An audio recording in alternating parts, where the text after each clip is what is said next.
Hello and welcome to the Fraternal Outdoors podcast. I've got for the crew today Sean Pine, TJ Hornberger, and with us today special guest Sam Mckamey. It's Mckamey, right? You got it. Awesome. Yeah, that was good. Nice. I get them right, I get them wrong. I'm not as bad as Ross Patterson, which that's a little bit of a kind of shadow of how Sam and I got linked up, where we frequent some of the same corners of the internet, where some of the Drinking Bros and Citizen Podcast and Black Rifle Coffee, where some of that stuff kind of overlaps and meets. We were both talking on the Citizen Podcast group and hit it off pretty well, and I offered for him to come on the podcast and talk about some of the stuff he's got going on. But let's start things with some background, Sam. Yeah, so my name is Sam Mckamey. I'm 26, and I graduated high school in 2016 and went straight into the Marine Corps. Was a reservist for the majority of that time. I was on active orders for a while, doing a lot of funerals and maintaining the equipment. After that, I just tried to get better at my job in the Marine Corps, which was a bulk fueler, 1391, and I also got a secondary billet as a rifle pistol instructor or combat marksmanship coach. After my time in the Marine Corps was coming to a close, I got hooked up with a buddy who was at a guard unit in the Air Force. He linked me up and got me talking to their prior service recruiter, and now I'm in the Air National Guard, currently going through their training pipeline for a flight medic in their aerospace medical evacuation. And outside of that, on the civilian side, I've been a welder for about 7 years, maybe give or take, with a whole lot of jobs in between there, from construction to excavation or maintenance, mechanic, industrial maintenance.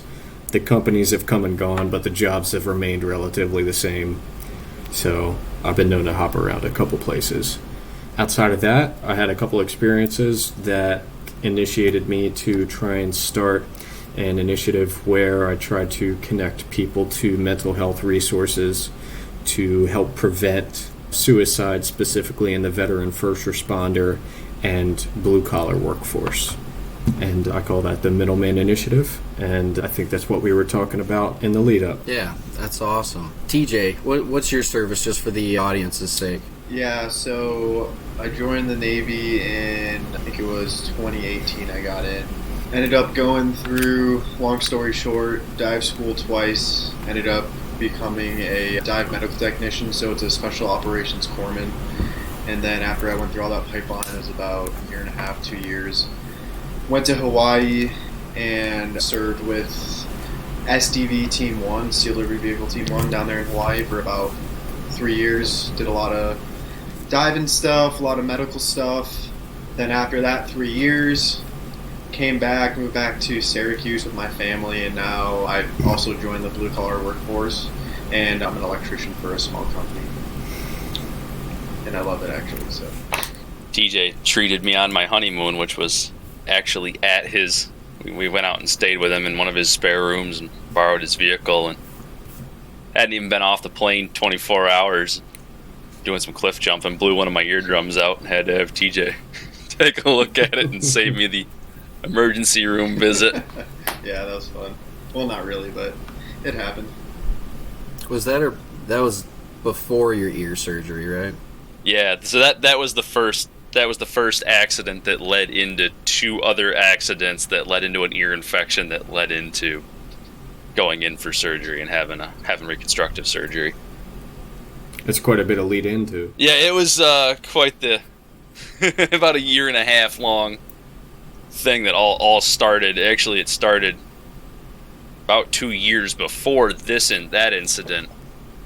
Still with TJ at his parents' house, and just it's I've had issues with that for the last couple of years, just kind of cascading down through. But yeah, if you look through Sean's medical record, it's funny that probably 90% of things happened when he was with me. So That'll give you a little bit of insight. Yeah, there's a big asterisk in my file where I'm not allowed to go near TJ with a certain amount of time and health insurance left in the year. You know, he might be in cahoots with my wife over the life insurance, but we haven't defined that yet. Well, I didn't know life insurance was on the table. That might change some things now. I was going to ask Sam to go more into like the Middleman Initiative, because I think it's a really cool program, because I like how you kind of encompass blue collar in with it too, because I think coming from a military background as well, a lot of things blue collar and military mirror is kind of, if you're having issues mentally, it's more of like be a man, figure it the fuck out, instead of like getting you the actual the actual help you need. And I think I see, I mean, I go through it, and I see a lot of guys go through it, and I think I would personally also love to learn more about how you get people in contact, what they do after they get in contact, and kind of the resources, because, you know, everyone tries to be tough, but at the end of the day, like, you can only, there's so much you can hold mentally before you have to actually do something about it. So yeah, we're all human. It's absolutely true.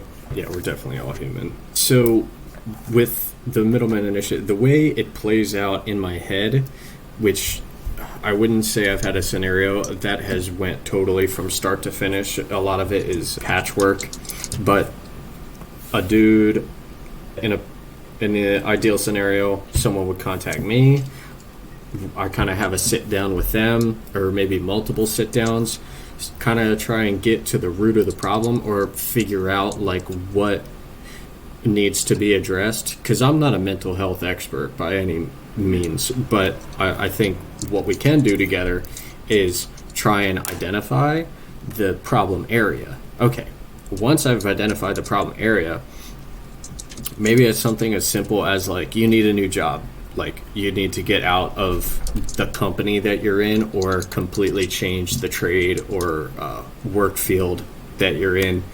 That's not a problem. I can make that happen, and I've definitely done that for plenty of guys, because like maybe they need more money because financially it's just not making the cut. Maybe they need to get away from bosses or coworkers. Maybe the job itself doesn't put them home enough. There's a solution. Usually it's not black and white. So something as simple as that, I try to handle that for sure. Outside of that, maybe it's a secondary resource. If it's a secondary resource, then I would try to reach out to like one of my contacts or one of the resources that I have listed, and say I have this individual, like I'd like to like put you guys in contact, but I'd also like to be involved. And if I can't be involved, kind of give a referral. Give a referral, and try and follow that guy, and like have him and me doing some back and forth, because it's not good enough to just drop a guy off at the front door and say here it is, and then like have him walk through on his own. It's much more important to me to walk with them through the entire process. So I need to know, like, hey, like, is this what we needed it to be? Do you need something different? Do we got to tweak something somewhere? And basically that's kind of it. Like, and we keep working until he's good and on his own 2 feet. Yeah, you can be the stable and the constant in his situation to kind of help guide him from where he is to where he wants to be. Yeah, for sure. I mean, taking that extra step seems like all the difference. I was just going to say, I think it's really good, because I think a lot of mental health stems from like either feeling alone or feeling trapped. And you're kind of coming up along and you're like, hey, you are neither alone nor trapped. And I think even that little bit, I mean, obviously you're helping him out more, but even that little bit is just like, hey, bro, come with me, I got you. I'll take your hand, let's fucking figure your shit out. Like, we can figure your shit out. Well, like a lot of drinker bros are very familiar with like Dan Holloway. I never know how much I quote somebody until it's pointed out to me. But like, you know, there's an allegory that I heard before of a gentleman who's stuck in a hole. a priest comes by, says, "Hey, Father, I'm stuck in a hole. Could you help me?" And he's like, "Yes, I'll pray for you." And he does, and he walks away. And then the doctor comes along, and he's like, "Hey, doc, I'm in this hole. Can you help me?" And he's like, "Yeah." And he writes him a prescription, and he gives it to him, and he walks away. And then a buddy comes along, and he's like, "Hey, buddy, I'm stuck down here." And dude climbs in the hole with him, and he's like, "What the hell are you doing? Now we're both stuck down here." And he's like, "Yeah, but I've been down here before. I know the way out." So it was the idea that the people who have walked the path have an idea of how to get out from that rut, but also they understand the difficulties associated, and now they'll walk with somebody because maybe they had to walk alone to get out of that hole. And so it's a little bit more empowering, and they understand the way, and not having those individuals not feel isolated is a big part of getting someone whatever kind of help they need. Yeah, I love that Dan Holloway quote, and I think it speaks really well to what you're doing, honestly. Mm-hmm. Eli, I know it's a proverb that you heard somewhere, but I've said it a lot ever since I heard you say it, that a rising tide lifts all ships.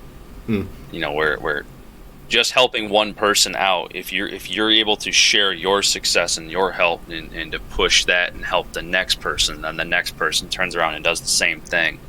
At the end, everybody else is able to get further and better off of that same interaction. And yeah, I've used that a lot. Yeah, similar concept. Yeah, exactly.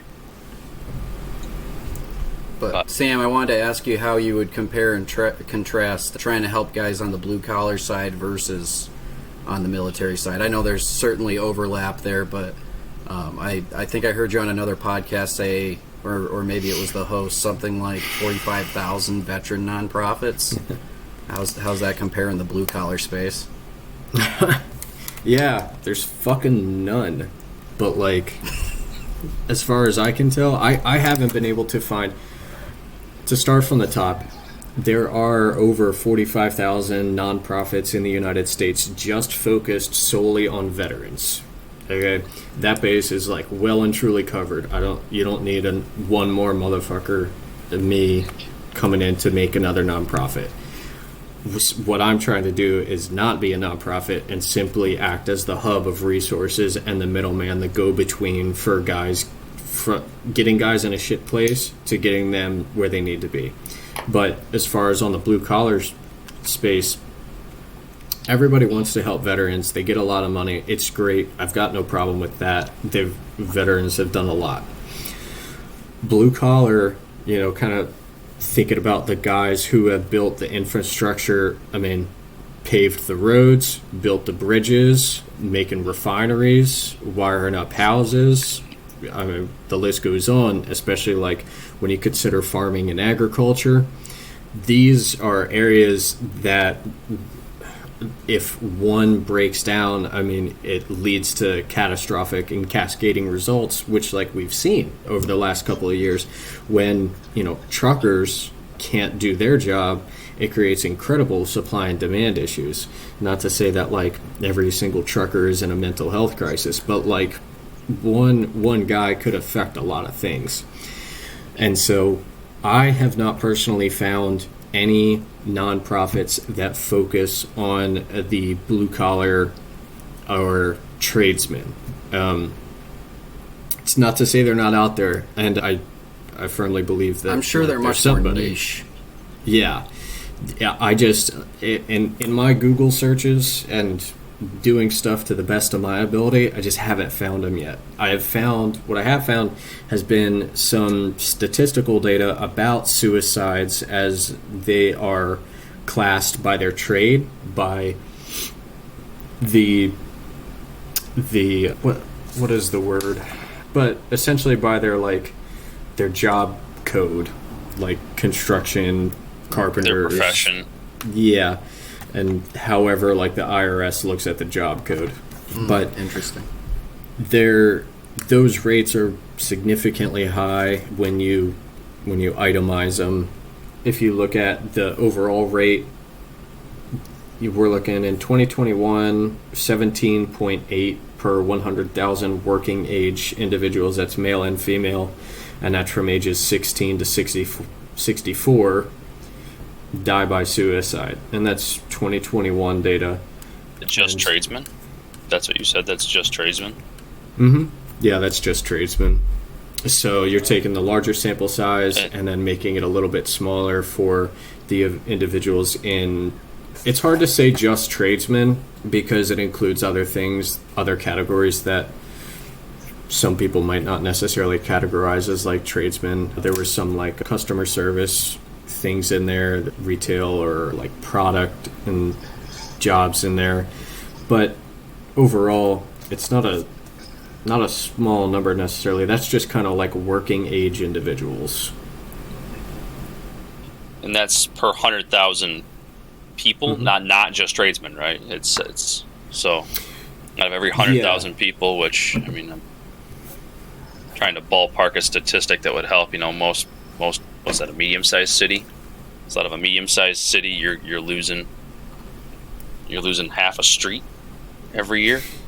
Yeah, it could be. So for the categories that generalizing the data breaks terms. up, it breaks up into 20 major industries, and the rate that you see is for males, you see about a 32 per 100,000, and in females, you see 8 per 100,000, and those are across 20 industries. I didn't have those industries directly written down, and I wish I did, but what I can do is send you the link for all that.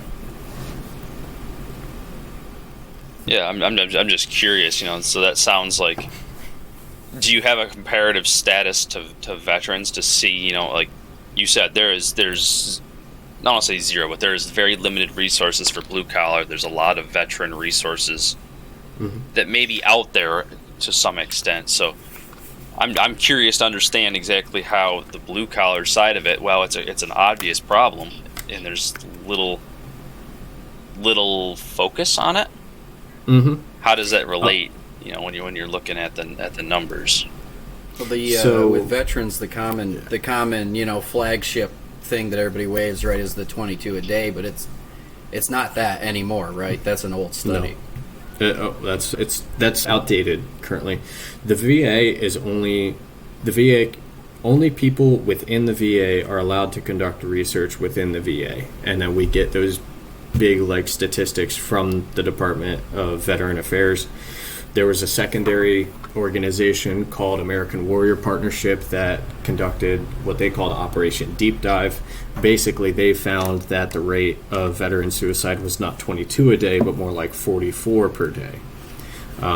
Because you include statistics of accidental death that don't necessarily get deemed as suicide, because what we might recognize as like a call for help or a suicidal act, like a coroner or an examiner might not, like an individual who crashes his car because he thinks his family is better off with his life insurance than he is with him actually being there. Yeah, everything is a skewed data point when you're looking at it in terms of somebody else gets to make the determination. Very much so. I wanted to ask you, how did you get into this? How did you decide to just like this is where you wanted to set yourself up? What led you? What was your call to action to do this? I had 2 suicides that were near and dear to me, one of which was within the military, the other one was not. And I wanted to do something. I wasn't sure exactly what that looked like. And I knew there were already a lot of nonprofits out there, so I wasn't interested in doing that. I just wanted to... I had a lot of resources because I consumed so much audio content that every time I heard something interesting or heard an organization that was doing something interesting, I wrote it down or I made a tab of it on my computer. And over the years, as I've just been listening for years and years and years, I have accumulated like a couple hundred like resources. And so I wanted to do something with that information, and it kind of came together when I was having a conversation with an individual from my unit, as they were talking about a company that they really liked, and they support veterans and they do good stuff. And I was like, hey, that's really cool. Did you know about this company? And did you know about this company? And did you know about this nonprofit? And I just kind of started snowballing, and then realized, like, hey, wait a second, I bet I can put all this together into some kind of like logical format to where I can act as the go-between for people that need help and where to find that help that they need. And then in the blue-collar workforce, I had a mentor who I was super close with, super tight with. He was a good dude, and he was not military at all. And like suicide in the military, it was always unfortunate, but like it almost seemed like a reality in some way. But then to have one of my really good buddies, who is my mentor, also take his own life and not be military related at all, it just kind of seemed like, all right, well, that's enough for me. I don't need to bury any more friends, so I should probably try and start doing something. Be the change you want to see in the world, right? Yeah, that's the idea, right? You also worked a lot of funeral honors during your time with the Marines, right? In the beginning? Yes, that's correct. We did, while I was at that unit, I did what's called ADOS, which is like active duty order something, and I did that for about a year. While I was doing that, one of my jobs was specifically to attend all of the funerals for Marines who had passed away. And these are not like young guys who died. These are like older guys who were in the Marine Corps. They got out, they lived a full life, and then they passed on, but they're still due that funeral honor. And so I got to do that, playing the bugle, playing taps, and then moving up to folding the flag and handing that off to my superior so he could present the flag to that next of kin. And I did that for a while and probably ended up doing something like 200 odd funerals in that time. That's a lot. I'm sure, interacting with that many grieving families over the course of a year is pretty wild. It can be. Pretty solemn. Yeah, it very much can be.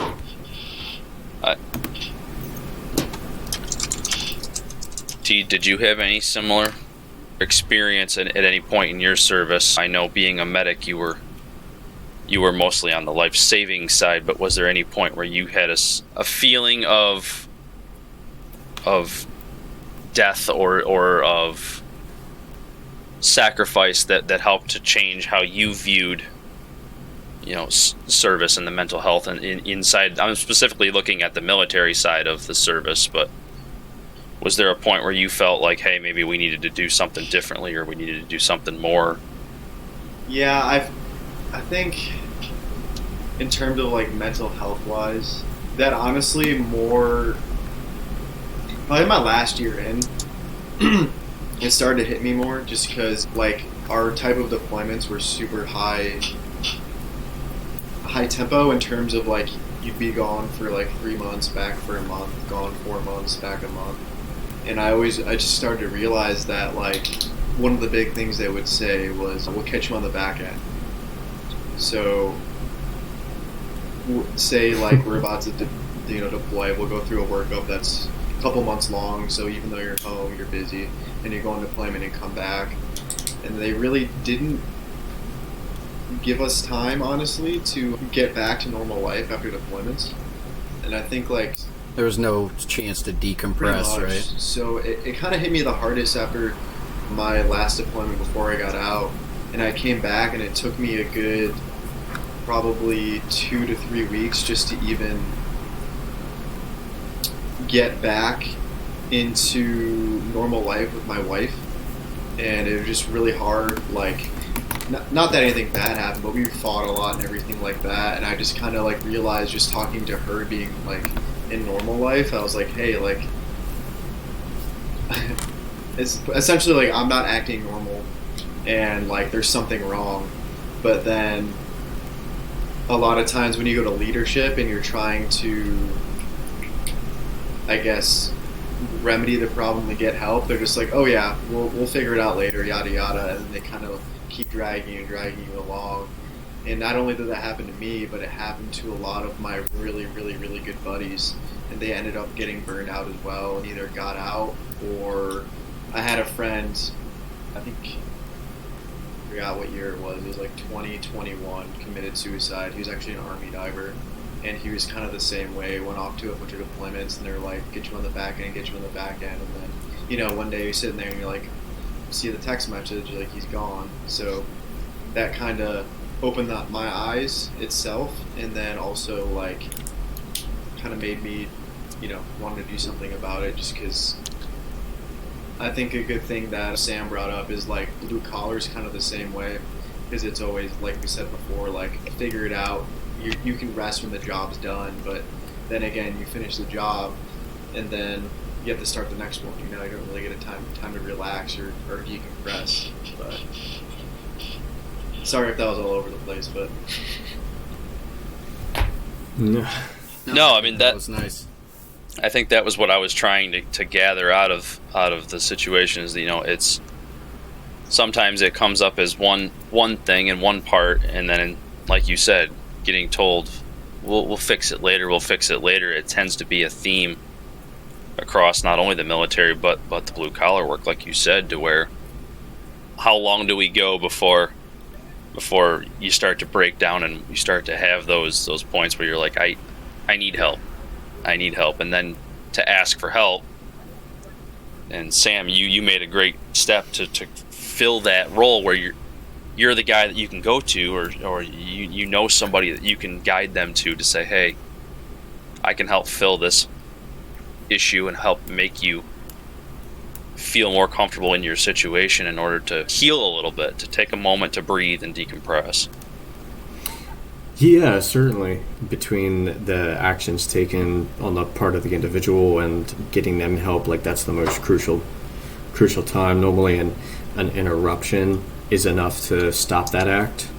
And so what does that look like? It's like, well, maybe a guy's like thinking about something and he's like just kind of tossing it up and something's like pushing him over the edge, but maybe I've got these guys that I'm gonna go meet on like Saturday, and I don't want to like bail on them because I made a commitment to them, and so, like, okay, I'll go see him. And maybe when he does that, that's our time to try and intervene with that guy and be like, hey, what's going on? Like, not like I hate thinking about it like an intervention. I'd much rather think about it like just people talking, because I don't think the intervention. You're interrupting the negative thought. Yeah, but like you're definitely trying to create space between the act and them getting help and like fill that gap. And so like trying to, one of the things like I haven't done as of yet, but like we'll be working on after I get done with what I'm doing here and get back home, is creating community events, essentially reasons for guys to leave their house and interact socially and try and build and foster that community that can hopefully keep them out of those darker places, or even if they are in those dark places, it gets them out of the house. So it forces them to hopefully be a little bit social enough to where somebody can pick up on the vibe and try and stop anything bad that might happen afterwards. I think it's hard. Best time to reach out is yesterday. Yeah, and I mean the best time to plant a tree was 20 years ago. The second best time was yesterday. So, like, yeah, exactly what you said. But it's definitely about like, hey, I'm trying to give this guy something to at least look forward to, maybe as he's like fighting through the week, and then maybe when I got him, like, all right, now without like coming off too strong, I can get him where he needs to go, or I can talk to him, or I could do any number of things. But hopefully I can like at least get him through the week so he can try and get that help. If you can keep a person from actually committing the act, I think it's a 20-second pause in what they're doing to clear their head is enough to talk them off the ledge. I don't remember where I pulled that statistic from, but I think it came from Drinking Bros, honestly. Off of what you're saying about community, I think that's awesome. Because, like, I know me and a few of my friends that recently got out were having the same kind of issues in terms of, mental health and whatnot. Not going to get too far into it, but that community aspect that you said you were making just makes me so happy, because the biggest thing that helped me and my friends was, making a group chat and being like, how you feeling today? Like, you all right? And then if you are feeling these feelings, you're able to talk to them and like they validate how you feel. And I think that's cool for the blue collar side for you, because there's nothing there.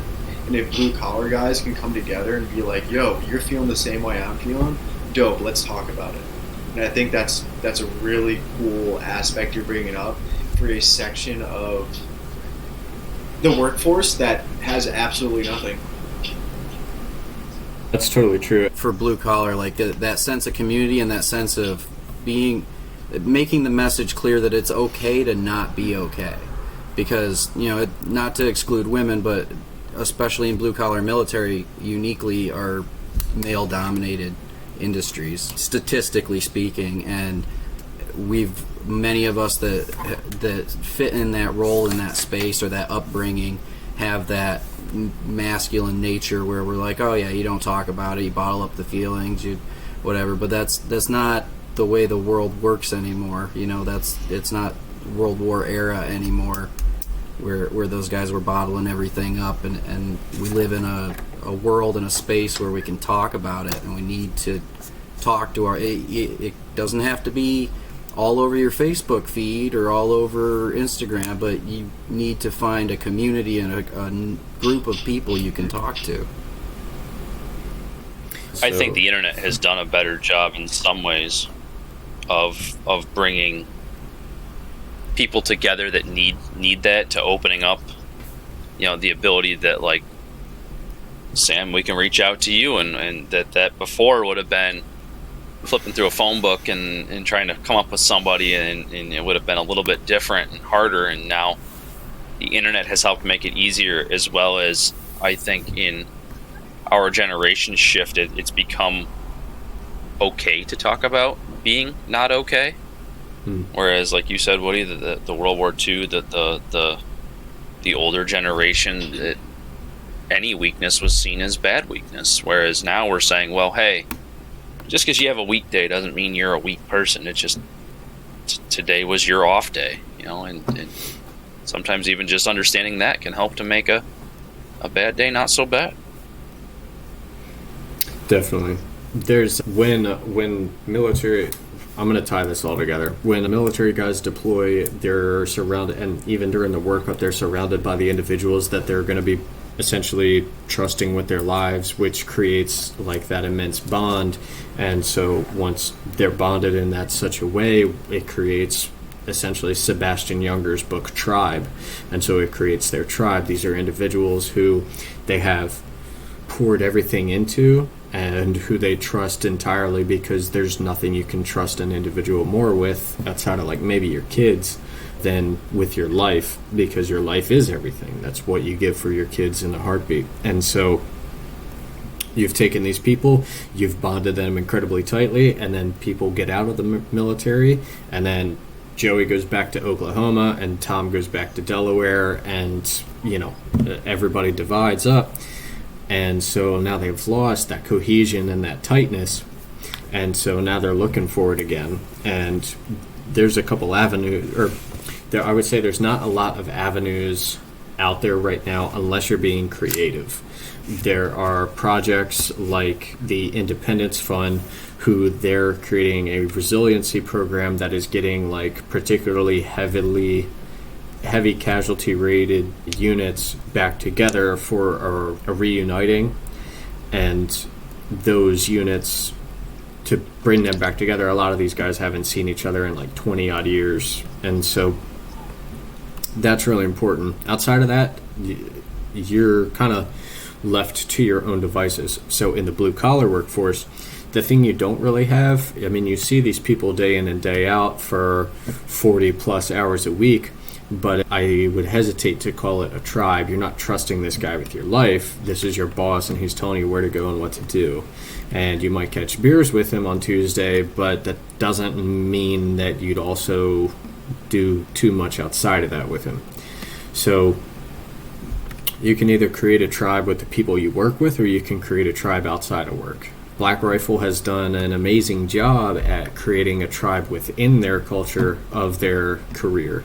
That is to say, creating the community within their atmosphere at Black Rifle, within the Black Rifle job, the company, because it's run by special operators who understand a team room and have fostered an environment where they can talk about whatever they need to talk about in that environment and it not be considered wrong.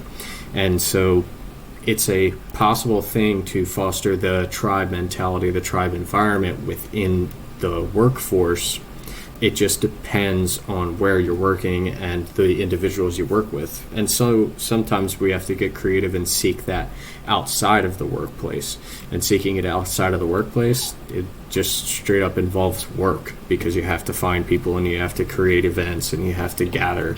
And you'll have peaks and valleys, and people will come and people will go. But unfortunately, I wouldn't say unfortunately. What's beneficial about that is that it gives an individual purpose, because there's nothing you do in life that will give you more purpose than what you do for someone else. And so if what you're doing for someone else is I'm looking for a tribe for me, but I'm also looking for a tribe because I know there's someone out there that feels the way I feel. And so if I can connect with that person and create that community, then I can have one less guy feel isolated and disassociated and feel like the only avenue and the only purpose he has is to take his own life. I like the way you put that about purpose of helping others to help give you purpose. I've never quite noticed it, but I definitely can resonate with that. Something that I attach to. Yeah, I think Sam put it pretty awesome, just kind of piggybacking off of Sean, sorry.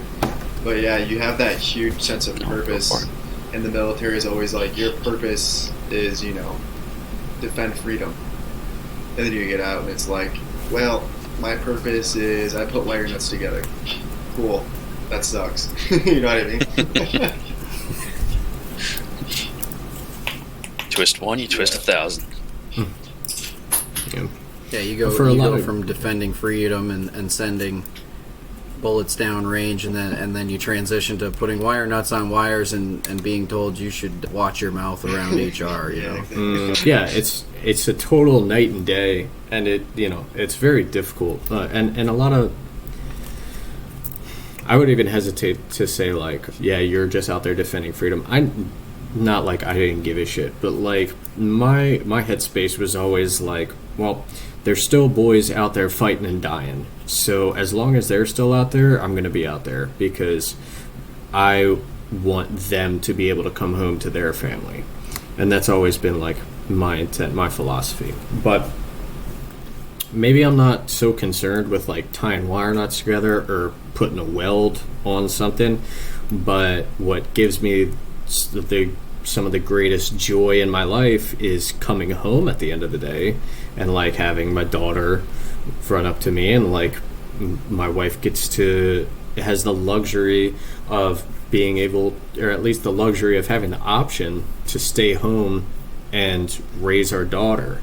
And she has a vehicle and I have a vehicle, and it's fantastic, and it's a life that's a little bit more difficult, but it gives great purpose, because I'm able to watch my wife take care of my daughter, and I'm able to go to work, and maybe it's a job I hate necessarily, or maybe it's a job I don't. The work comes and goes, the employers come and go, the jobs come and go, but being able to provide that for my family has given me a more purpose in my life than it has anything. Purpose is the one thing that's going to get you out of bed in the morning. You can call it discipline if you want, though I would say that discipline is different. I would not call it motivation, because motivation is fleeting. I would call it purpose, because I think purpose is relentless as long as you keep your focus where it needs to be. I'd call it stubbornness. It gives you the drive to take the next. No, that's what your wife calls it, Teach. But yeah, that drive, that reason to get up, like you said, that's. I'm sure, Eli, I'm sure you can connect real heavy with that on. Yeah, I get a great sense of satisfaction when I feel like I'm doing a good job with the family, knowing that the bills are paid and knowing that everything is going to be fine. That's a great sense of solace. But being a parent is also nerve-wracking too, because you always think you're doing it wrong. For sure. But those are the best parents, are the ones that care enough to think they're doing it wrong. And some people need to hear that. Care enough to know that you're trying to do your best. And always your worst critic is yourself. I mean, we're always hardest on ourselves, because we always look back on our own actions and think, well, could I have done that better? Could I have done that differently? And how does that reaction hit others? Even in this conversation, you never know how you're going to look back on what you said and be like, I should have said that differently. But is it wrong? No, it's not wrong. It's just there's multiple ways to get to the same result. Oh yeah, there's 100 ways to skin a cat, and everybody knows it. And I mean, you're only great in the moment that you perform that great act. Outside of that, how long are you going to ride that wave? Like the dude who was like a high school quarterback and like never let it go. Like he's still trying to ride that wave, but he's like 40. Unfortunately, life continues. The wave's a ripple now. Yeah, it's not even a ripple. The beach is dried, so maybe we move on. But like, so like, you're great in that moment. You perform that great act, but it's important in my life for me to try and plant the flag every day, and like, that's a very high bar. I'm essentially telling myself that like, I need to try and be better than I was yesterday every morning that I wake up. And to be clear, I fall short of that fucking all the time. However, I'm setting my bar high enough to where I'm always at least performing well, or doing what I would consider to be doing my best is certainly going to meet the threshold that my wife needs, that my daughter needs, and that the people around me who depend on me, that they need. I might let myself down, but I'm not going to let those people down. That's a great outlook to have. Yeah, set the bar high, and even if you miss the bar, it's always better to aim at the top. Yeah. Yep. Yeah, sometimes I get down because I make far larger lists with my days and weekends, like my to-do projects. Of a list this long, and you got this much day, It's, But what I do for myself on that is I've actually flipped the term like drop in a bucket. It's just a drop in a bucket. For me, in my own mind, I've kind of flipped the term like, if I was in a desert starving for water, every drop counts, right? So that's one more drop than I had, right? It's like, yeah, I had a really long list. I had a bucket full of tasks, and I only got a couple of those tasks in the bucket, rather. And, that's more tasks done than I had, right? So for sure. It's mindset. Mindset makes such a difference. Little victories to overcome big obstacles. Yeah. I mean, how do you eat an elephant? One bite at a time. One bite at a time. Yeah. Usually grilled with barbecue sauce. Where were you going, Tej? I saw it looked like you had. I just liked Woody's imagery of the one thing at a time. And that I read a book one time, and it was, I forgot what it was called. I think it was like No Hero, but it was about a Navy SEAL. And he was talking about one way to control your anxiety and your fear is think of like a cardboard box in front of you and only react to the things that are happening inside your box right now. Don't think about the things outside of it. So whatever is in your field of view, take it, handle it, and then move on. And that's kind of Control what you're able to control. Pretty much. And it's all about choosing what you're going to feel about, if that makes sense. You're choosing what stresses you out. So look in your box, what can you get done? Yeah. And if it's outside that box, choose not to get stressed about it. I mean, I know it's not that easy, obviously, but it takes focus and things like that. But that kind of helped me in my life, moving through different things. Like if I'm feeling like I'm having a shit day, and I'm at work, and I'm just like looking at, say I'm looking at a panel, and I'm just like, all right, my brain is on this panel right now, and that's it. I'm not going to think about what's at home. I'm not going to think about what I got later or cleaning up. I'm just like one way at a time, and that for me has helped me out a lot, just to deal with things, even just getting stuff done, honestly. Yeah, breaking a big task down, even if it's just a day. I mean, Eli will recognize this, but like you can only control two things in your life. You can control your input and your attitude. That is to say, you can control how much effort you're willing to put towards something, and you can control the attitude in which you go about it or how you react to it. So something happens to you in your life, and I don't have control over that thing. Well, am I supposed to have control over it? And so like I'm failing at something, or that is not something I would ever have control over, which means I have no input into that thing, which means I'm going to control my attitude about it because that's all I can control.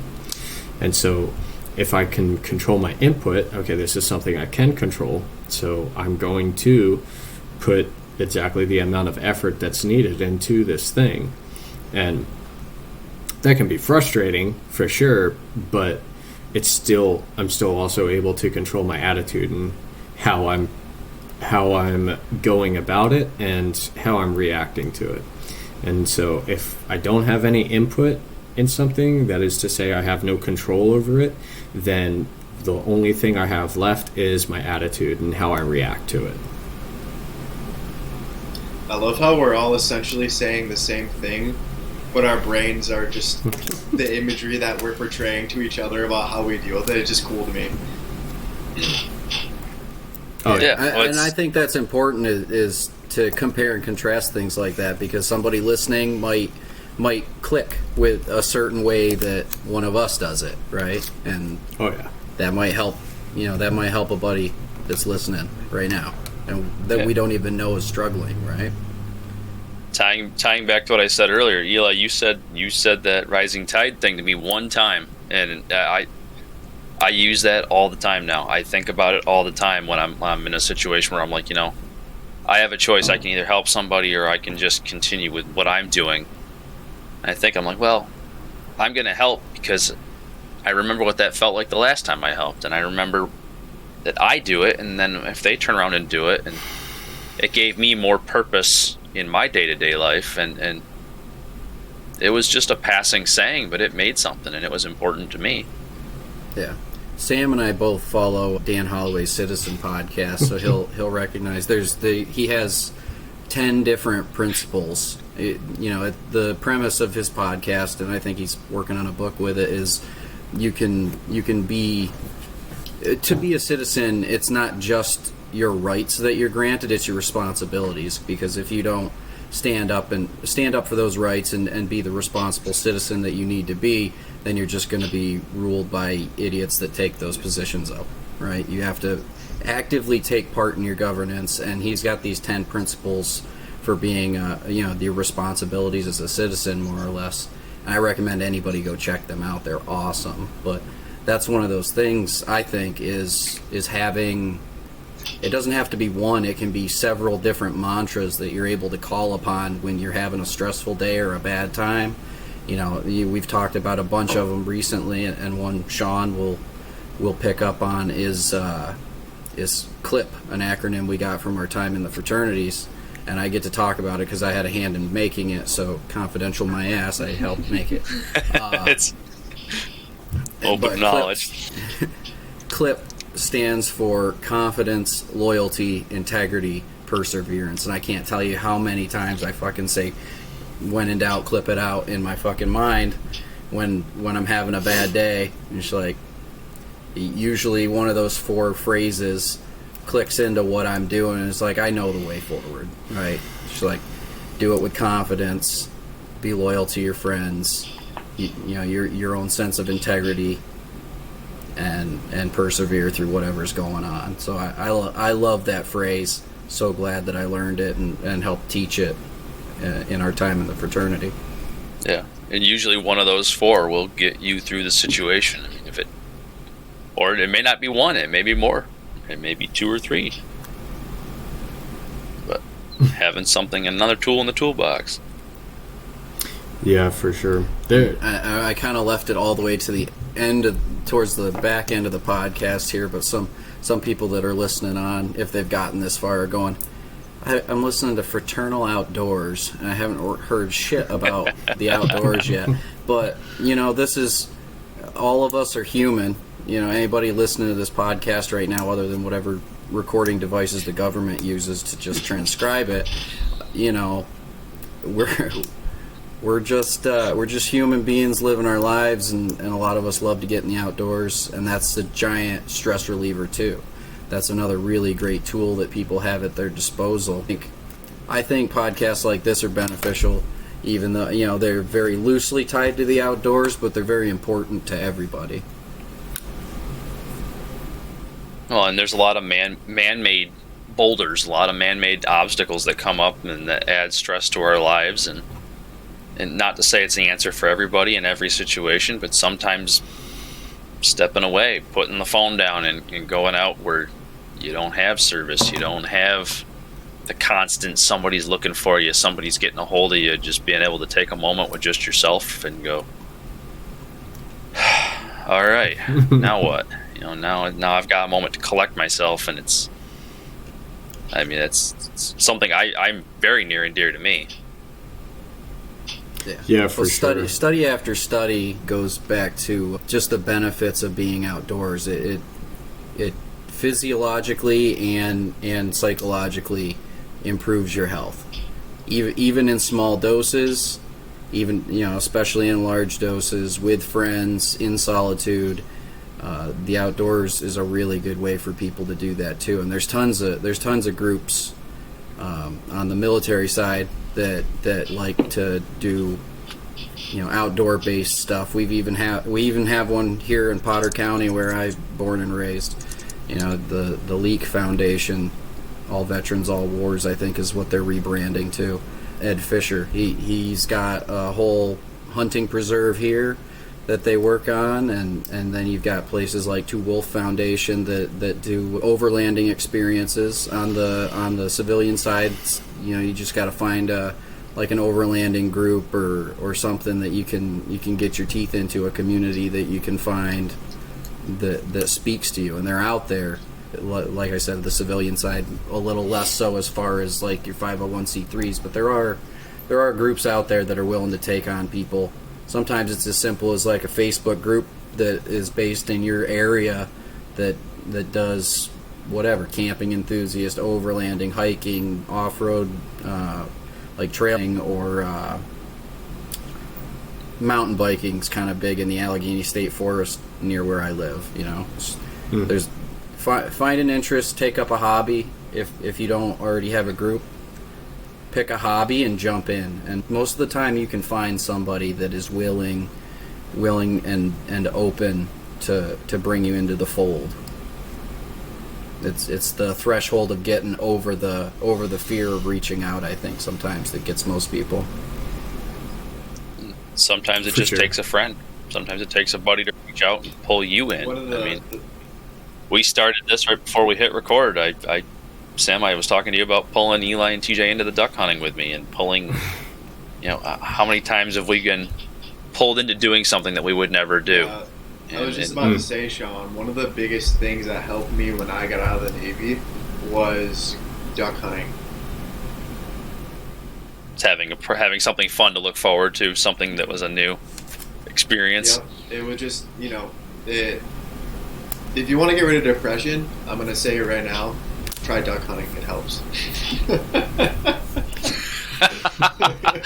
Maybe not alone, Teej. I don't know. Doing it by yourself the first time might be pretty upsetting.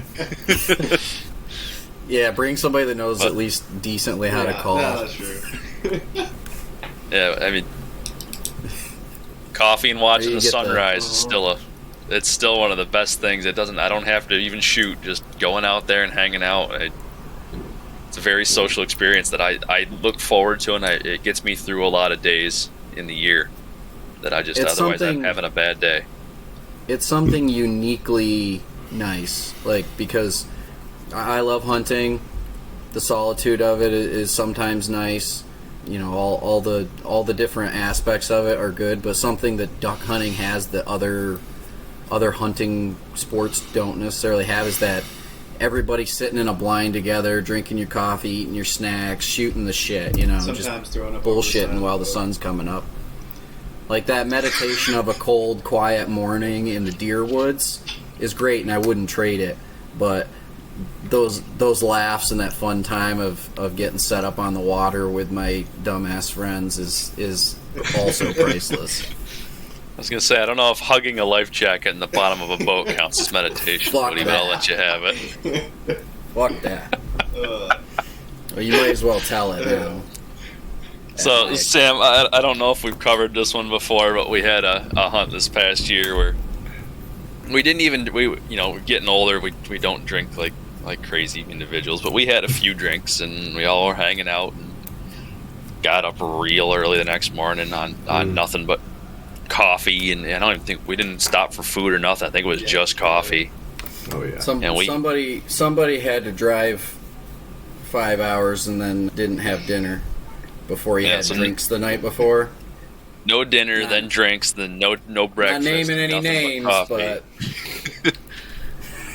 so we hiked him about a quarter mile through hip deep water, set everything up, and we're sitting there, and the boat's just tied to a limb, and the whole boat's just rocking back and forth, back and forth. As the morning gets a little bit brighter and a little bit brighter, Eli gets a little bit paler and a little bit paler. He starts sinking lower into the boat. First we were just like, oh, he's just hungover and tired, and then all of a sudden he was like, oh no, he's really not feeling good. Propped his gun up on the blind, got right out of his seat, laid down in the boat, and got real low and huddled a life jacket. He spent most of the morning down there just slowly, just like, guys, I really don't, this just sucks. You're gonna TJ firmly believed that it was his boat and he was entitled to rock it if he wanted to. So. Hey man, you're gonna have Turns that out on these calling big whales. jobs. Yeah, you get that on these bigger jobs. Turns out calling whales over the side of the ship was all he needed. Oh, I was so mean to you that morning. But to be able to push the outdoors in a way that was helpful I'm glad to hear that was something exciting and useful for you for feeling more at home. There's a couple organizations, and like you said, there you can find stuff out there.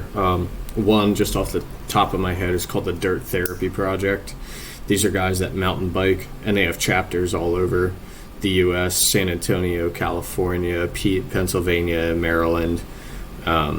So that's one particular organization, but they ride mountain bikes and they ride pretty hard, and it's a really good group. It's a lot of veterans, but it's not exclusive to veterans. They just want to get out there and ride bikes on the hills and on the mountains, and that's a pretty good time. Outside of that, I mean, it's that this is one of the reasons getting in the outdoors is why Black Rifle hammers away so hard at archery and bow hunting, because it takes so much concentration and focus to get that knock just right and to hear the thwack that you're looking for. and that level of concentration usually like gets guys out of their head and focused on what's happening right in front of them or what they have to do to make that shot. And because it brings them out, puts them in that different scenario, normally that helps guys a lot as well. So like archery is a very good outlet as well, gets you outside, gets you moving, and gets you out of your head a lot as well.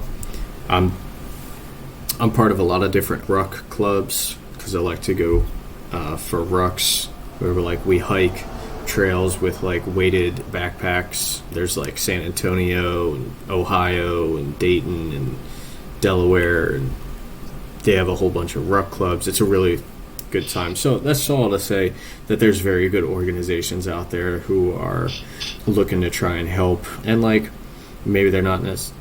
Therapy looks different for everybody, you know, and so it's not like your traditional sitting down with a therapist and talking for an hour, but like maybe getting out in the woods every week is like something that helps you, or every month is something that helps you. And if that's what you need and that's what it is, then I think it's really a great thing.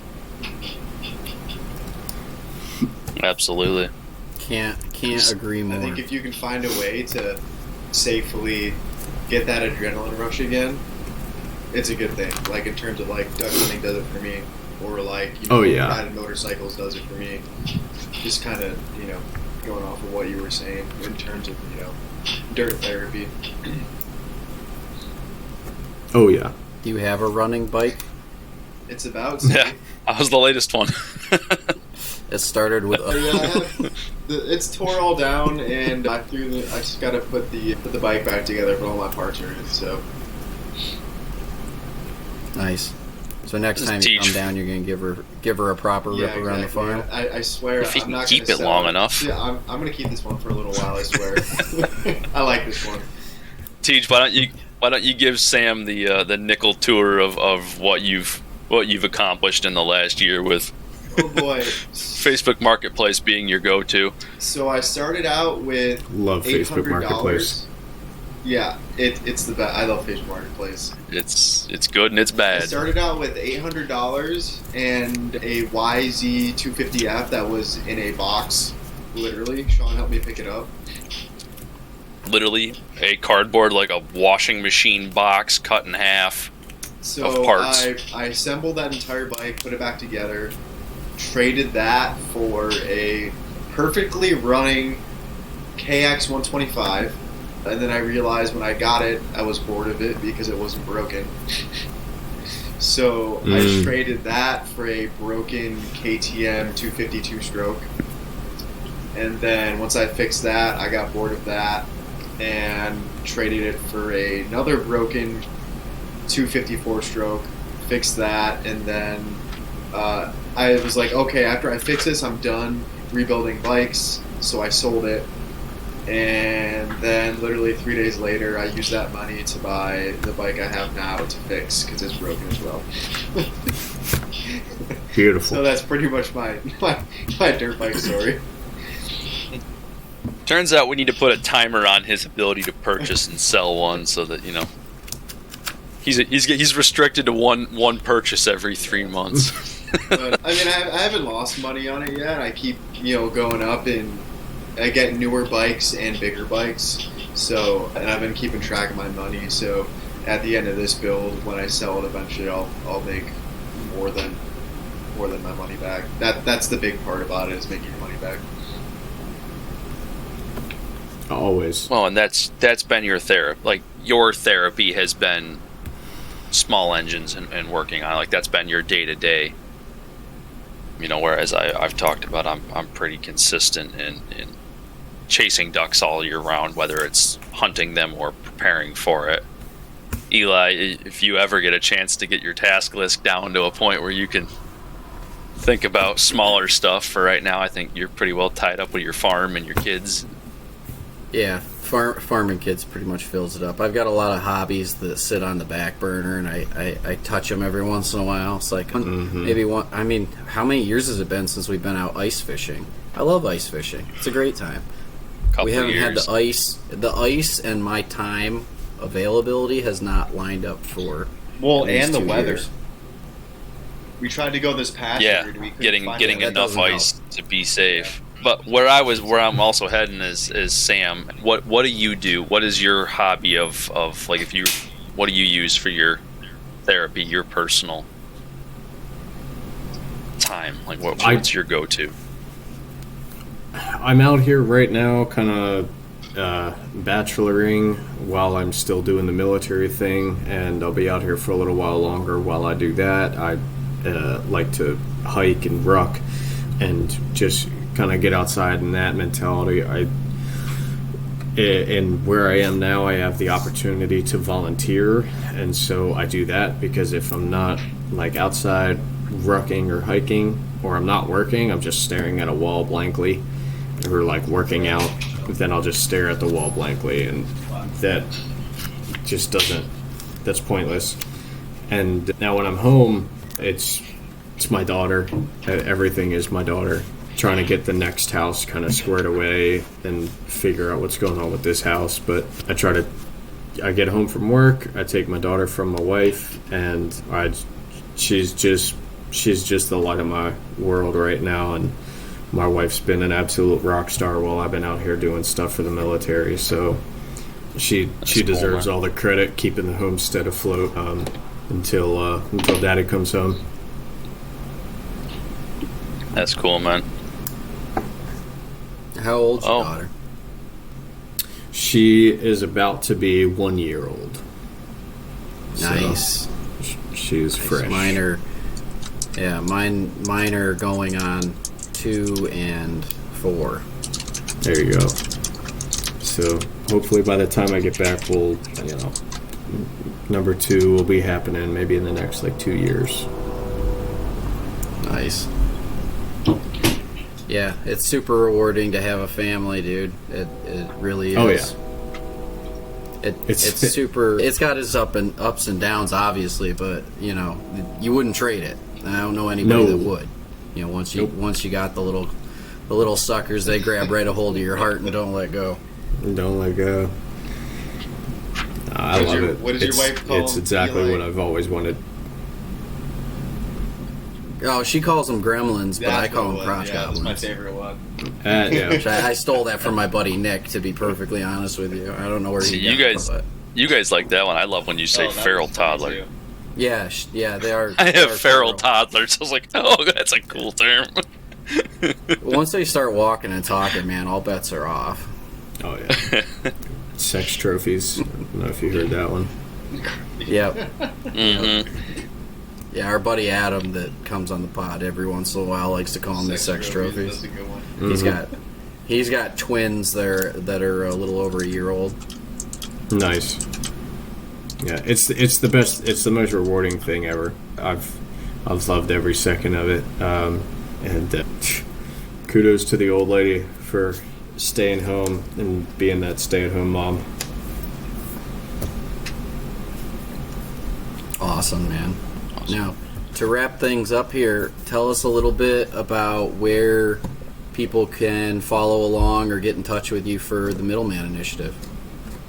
Yeah, Facebook and Instagram is you're just going to search the Middleman Initiative, and that is exactly where I'll be. And wherever I keep doing podcasts. I was gonna say I'm gonna look at it. Yeah, if you just type in the Middleman Initiative on Google, you come up as the first 2 hits. Oh, really? Yeah, I just saw recently you were on the Medevac podcast, right? Yeah, those guys were awesome. Yeah. Yeah, I listened early on, and then I like you, I consumed so much audio that they kind of fell out of the rotation as of recent. But I saw your name pop up and went, oh hell yeah!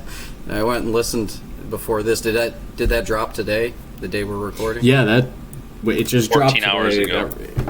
Yeah, we recorded that about a month ago.